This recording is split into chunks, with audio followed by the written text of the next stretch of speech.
What's up, guys? Welcome back. Malik here, and today we'll be looking at my new funding pips challenge. So, I actually blew the other account. It's full transparency over here. I actually did make a payout from the account, but I actually blew it. I had just a lot of bad trades after that bad CPI trade. That was my big loser. That kind of threw off my entire, I would say, psychology. So I basically blew that. I'm up overall on the account because I took a $80 payout. The account cost me $32. I moved on to this is a 10K two-step account now. So you'll see me actually take this to profits and then get another payout above how much it costs. And I'm pretty sure I'll be making bigger payouts pretty soon. You can see the strategy working more and more, and you can actually see a little bit of it with the silver bullet shading I have here. This is like what ICT says are sometimes his zones for a perfect entry, and you can see at these times they can be good entries, whether it's within the zone, after the zone here, within the zone here. There can be some actual plays here. Maybe you don't get anything here. Maybe you get a small move here, or a larger move, right? Here you have a move here. Here you have something, or even before it. So I'm just showing you that. And I actually use ChatGPT to form this code here, and you can see that in this video here that I have that's going to be posted on May 30. So 2 days from now, I actually show how we do this on this podcast. I'll leave the link in the description and you can check it out. A lot of great information, and I'm getting very good at a lot of these things that I'm doing now. So I would say pay attention. So today I had two trades. You will see three because I had one that I entered quickly in and out. One was a loss, one was a win. So I'll just break them down. So this one, you can see this was a quick entry, same time. And the loss I had was just immediately, I guess, a little slippage plus, well, no commission here, but just a little slippage from the entry. Lost $6 there. So this official trade, this was my trade I took from yesterday 9 o'clock. I got stopped out at 9 a.m. and then I made another trade at 9 a.m. Closed it out at 1. I would have gotten stopped out after. I could have made the other trade, but I didn't. I was just doing other things, but I was paying attention to how my strategy would have kind of told me to take that trade at the same time. So I consider that a win, and let's just look at where I entered and exit. So I entered here to the buy side at 9 p.m. So that was here. And then I got stopped out at 9 the next day. So that was right here. Total loss of 109. I went a little bigger because it's a 100K, a 10K account. So I can actually take a little bit more loss. But if I start to lose a bit more, I'll take down the risk. Even this trade was a risk of $50. And you can see the stop loss here anyways. Perfect. So I had an entry at 18,862.26. Took profits at, no, I actually got stopped out. So no take profits here. I got stopped out at 18,834.87 for a total loss of 109.56. You can see it here. Market came down a little lower, came back up right, basically where I entered. So it wouldn't have been a great day for me. I would have gotten stopped out later regardless. And if I didn't get stopped out, I'd be up a little bit if I was focusing on this entry. But you can see I was up for a good amount of the time, but I didn't close it. 6 a.m. I saw that I was up. I held it. I believed we were going up. We didn't go up. I got stopped out. Cool. Did I re-entry? If I got stopped out here, I would have had to wait until either the next day, or I would say just a perfect entry that I'm seeing. If I see something like this produce itself, I'm looking for buyers and I see a dip down like this, but I would have a tighter stop loss for sure. So this one I entered at 9 a.m.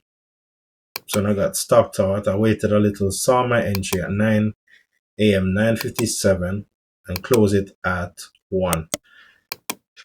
So on this one, I can actually put the entry, the take profit, and the stop loss.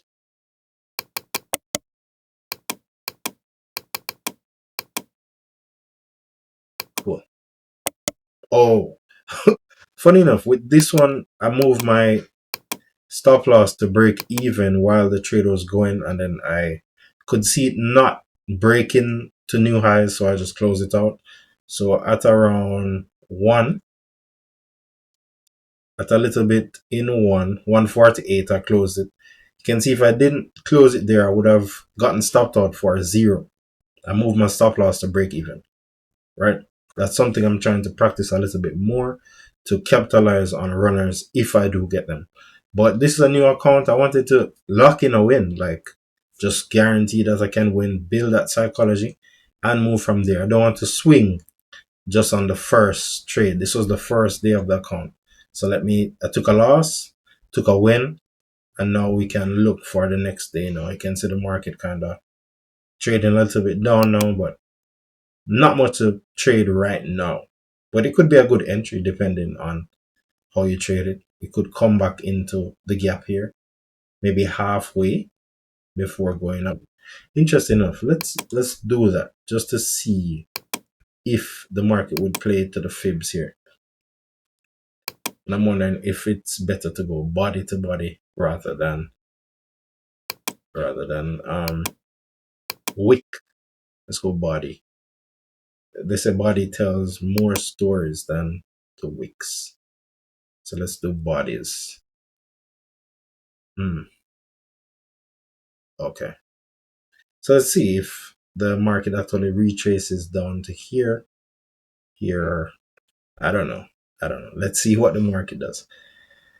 Let's go into the watch list stocks now. So I haven't done this in 7 days. You'll see a big difference in one particular stock. You should probably know which stock that is. That is Nvidia stock. So they had earnings like what we talked about in the last episode. They had earnings, big catalyst. I expected a big move, and Nvidia is near 1200. It's about to probably pass the market cap of Apple and maybe even become the largest stock in the world by market cap at least. So Bitcoin is at 68,334. Tesla, I have no clue what Tesla has been up to. Tesla is at 176. This one has been on the back burner for me. I'm still purchasing Tesla stock, but I haven't been paying attention to a lot of the move. But interesting here, you can see the ICT zones might have something. There might be something there when it comes to even trading stocks. Wow. It's ICT zone here. Because say you took an entry here, could have had a nice move to the upside. Took an entry here. You would have to get in here. You look for the entry on ICT or you look for the entry after. Very, very interesting. You can get a nice move there. Wow. Interesting. So IMMR. Is IMMR above 10 now? Easily. It already wicked above 10, so it's going to do it eventually. I've been watching this for a while now. Oh no. Yeah, 995. Okay. Let's move to the daily when looking at stocks.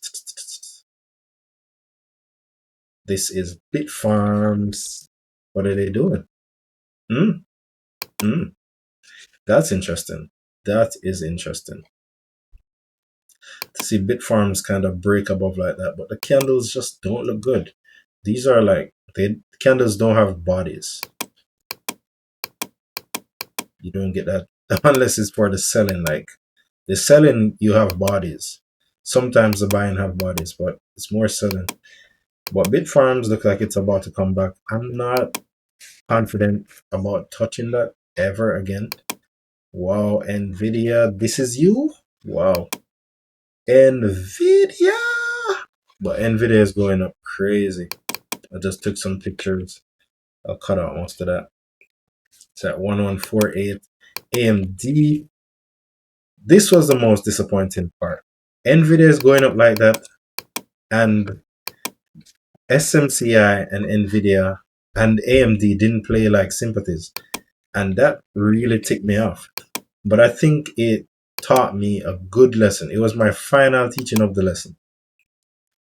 If my SMC, I just want my SMCI calls to come where I didn't even write the number. Said because it pissed me off so much. So I had some SMCI debit spreads. My Nvidia's paid off. I'm in the money, but the SMCI debit spreads didn't pay off.